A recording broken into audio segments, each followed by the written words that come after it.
Teka-teki siapa yang akan menjadi nahoda baru Timnas Indonesia, pasca kepergian Patrick Kluivert perlahan mulai menemui titik terang. Ketua Umum PSSI Erick Thohir mengungkapkan bahwa federasi kini telah mengantongi 5 nama calon pelatih Timnas senior yang berasal dari 4 negara berbeda. Langkah ini merupakan hasil kerja bersama Ketua Badan Tim Nasional Sumarji, dan Direktur Teknik PSSI Alexander Swiers, yang mendapat mandat langsung untuk menyeleksi kandidat terbaik. 5 nama yang sudah dijaring ini akan dibahas, baik secara internal di PSSI maupun dengan para stakeholder.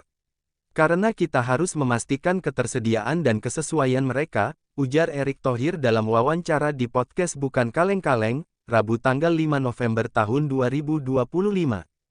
Namun Erick menegaskan, nama-nama tersebut masih bersifat tentatif.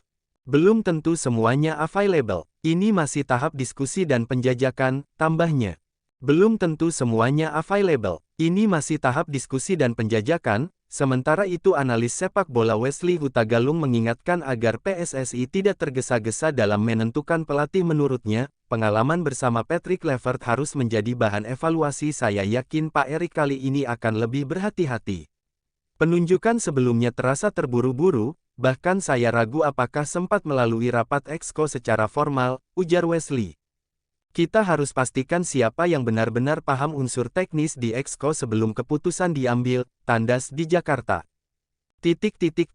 PSSI memang kini sedang fokus mempersiapkan Timnas menghadapi FIFA Matchday 2026 serta Piala AFF 2026, sekaligus merancang target jangka panjang untuk menaikkan peringkat FIFA Indonesia. Sementara analis sepak bola Muhammad Kusnaini atau akrab disapa Bungkus turut menyoroti. Ia menilai, sebelum menentukan siapa pelatihnya, federasi harus lebih dulu memperjelas arah dan target jangka panjang Timnas Indonesia.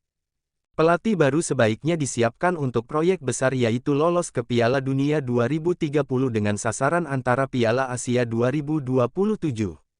Kalau itu jelas, baru kita bisa menentukan profil pelatih yang tepat, ujar Bungkus di salah satu televisi swasta.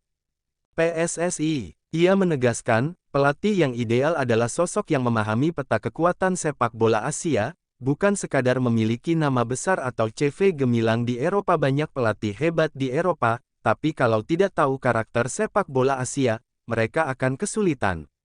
Kita sudah berkali-kali mengalami hal seperti itu, tambahnya.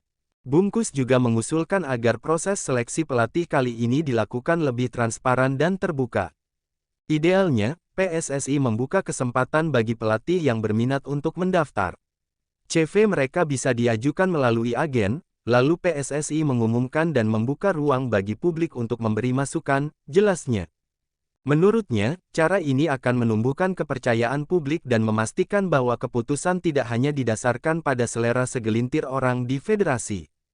Toh, keputusan akhir tetap di tangan PSSI. Tapi mendengarkan aspirasi publik adalah bentuk tanggung jawab moral, katanya. Terkait waktu, Bungkus menilai Januari tahun 2026 merupakan batas ideal bagi PSSI untuk sudah memiliki pelatih baru. FIFA Matchday berikutnya berlangsung Maret tahun 2026.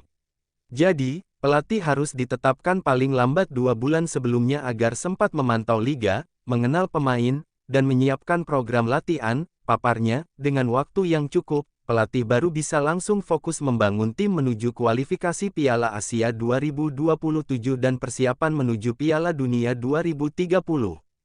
Langkah PSSI yang tampak lebih sabar kali ini mendapat apresiasi dari para pengamat. Namun, transparansi dan arah jangka panjang tetap menjadi kunci. Proses seleksi pelatih Timnas bukan sekadar mencari sosok populer, melainkan membangun fondasi untuk masa depan sepak bola nasional. Seperti kata Bungkus, sudah saatnya kita belajar dari masa lalu.